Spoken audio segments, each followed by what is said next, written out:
बच्चों क्वेश्चन है 5 plus root 7 into 2 plus root 5 को सरल कीजिए। बच्चों सरल करने का मतलब क्या होता है कि जैसे आपके पास अगर 2 प्लस 5 है तो उसे ऐड कर दो, 7 माइनस 2 है तो उसे सब्ट्रैक्ट कर दो यानी कि घटा कर दो। अगर किसी ने कहा 2 इंटू 5 प्लस 7 तो आप उसे गुणा और जो जमा या घटा है वो कर दो। यहां पर आपको मिला हुआ है जैसे 5 प्लस रूट 7 यानी कि इन्हें ऐड कर दो, 2 प्लस रूट 5 इसे ऐड कर दो, और जो ब्रैकेट का मतलब होता है बच्चों वो होता है गुणा। क्या होता है? गुणा। तो फिर इन्हें ऐड करने के बाद गुणा कर दो। हम किस फार्मूले का यूज करते हैं बच्चों? वो होता है बोर्ड मास। बोर्ड मास यानी कि पहले ब्रैकेट सोल्व होती है, यानी कि पहले आप इस ब्रैकेट को और इस ब्रैकेट को सोल्व करोगे, फिर ऑफ होता है, फिर डी डिवीजन यानी कि भाग, फिर मल्टीप्लाई यानी कि गुणा, फिर एडिशन यानी कि जमा, फिर सब्ट्रैक्शन यानी कि घटा होता है।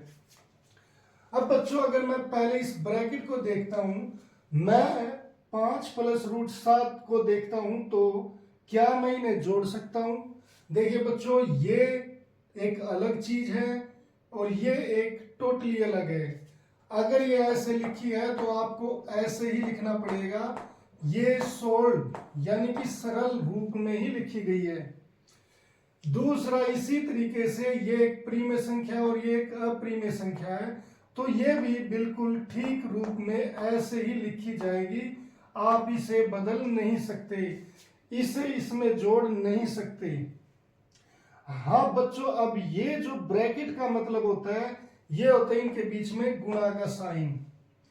तो अब आप इसे गुणा कर सकते हो। गुणा करने के लिए क्या करना बच्चों? पहले इस 5 की गुणा इस पूरी ब्रैकेट के साथ, फिर इस रूट 7 की गुणा इस पूरी ब्रैकेट के साथ। ऐसे हम गुणा करेंगे। कैसे?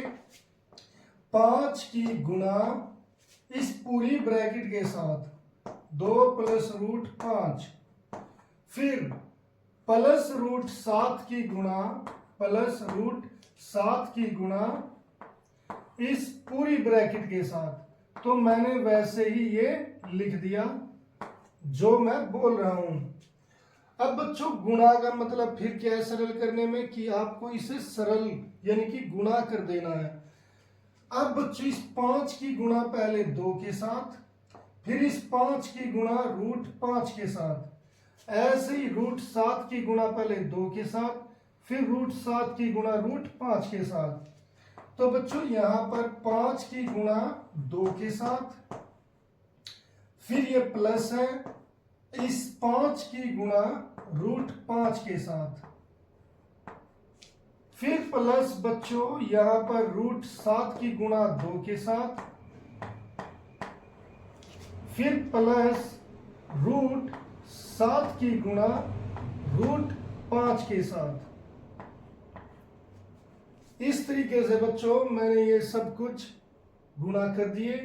अब बच्चों जो गुणा किए जा सके वो गुणा कर दो, जो ऐसे लिखे जा सके वो ऐसे ही। पहले बच्चों जैसे ये प्लस का साइन है, ये प्लस का साइन है, ये प्लस का साइन है, तो यहां पर कितनी टर्म्स है? 1 2 3 4, ये 4 टर्म्स है यानी कि पद है। जो गुणा में है बच्चों वो 1 है और जो प्लस से है वो अलग अलग हो जाते हैं। अब इसका आंसर नीचे 5 गुणा 2 ये हो गया 10, फिर प्लस बच्चों 5 की रूट 5 से गुणा। तो बच्चों यहां पर ये रूट में है, ये बिना रूट के है यानी कि ये प्रीमेय ये अप्रीमेय, ये ऐसे ही लिखा जाएगा 5 रूट 5। आप ऐसे ही लिख दोगे। अब यहां पर एक है अप्रीमेय एक है प्रीमेय, तो बच्चों ये भी ऐसे कैसे लिखे जाएंगे, मगर क्या है कि जो प्रीमेय चीज है यानी कि 2 है वो आगे लिखेंगे और जो रूट 7 है वो पीछे लिख देंगे। तो ये हो जाएगा 2 रूट 7। अब आ गया बच्चों प्लस। प्लस है ये दोनों रूट में है तो ये मल्टीप्लाई हो जाएंगे। ये मल्टीप्लाई कैसे होंगे? 7 की 5 से गुणा होगी, 7 पंजे 35 और उसके ऊपर आ जाएगा रूट। अब बच्चों यहां पर मैंने जो मल्टीप्लिकेशन वाला पार्ट है वो सब कर दिया, पहले मैंने सब मल्टीप्लाई कर दिए। अब क्या है, एडिशन और फिर सब्ट्रैक्शन। यहां पर कहीं भी घटा का साइन नहीं है तो सब्ट्रैक्शन तो खत्म। अब ऐड करना है। ऐड करने के लिए बच्चों सेब में सेब जुड़ती है, अमरूद में अमरूद जुड़ता है, तो यानी कि आप अमरूद में सेब नहीं जोड़ सकते, यानी कि अलग चीजें नहीं जोड़ सकते, हम सेम चीजें जोड़ते हैं। जैसे बच्चों ये 10 है, ये हमारी प्रीमेय संख्या है, और ये सभी रूट 35, रूट 7, रूट 5 है, ये हमारी अप्रीमेय संख्याएं हैं। अब अप्रीमेय संख्याओं में ये है रूट 5 और ये है रूट 7। ये इस चीज को हम इसमें नहीं जोड़ सकते, इसके लिए मुझे यहां पर रूट 5 चाहिए, इसके लिए हमें यहां पर रूट 7 चाहिए और इसके लिए रूट 35 चाहिए, जो नहीं है। अब कुछ भी, यानी कि यहां पर रूट 5 केवल एक बार है, रूट 7 भी केवल एक है, रूट 35 भी केवल एक है, तो आपका यही आंसर हो जाएगा बच्चों। इसमें आप कोई भी फेरबदल नहीं करोगे, ये सब चीजें अलग अलग है।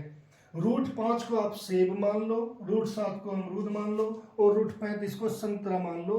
तो इसका मतलब है यहाँ 10, यह है 5 सेब, 2 संतरे, वो 2 अमरूद और 1 संतरा।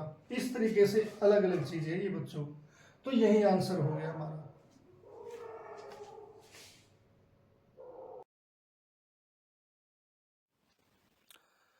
उम्मीद है बच्चों ये लेक्चर आपको पसंद आया होगा, और अगर आपको ये लेक्चर पसंद आया है तो इसे लाइक और शेयर जरूर करें और चैनल को सब्सक्राइब करना ना भूलें। तो मिलते हैं फिर नेक्स्ट लेक्चर में, तब तक के लिए bye, have a nice day.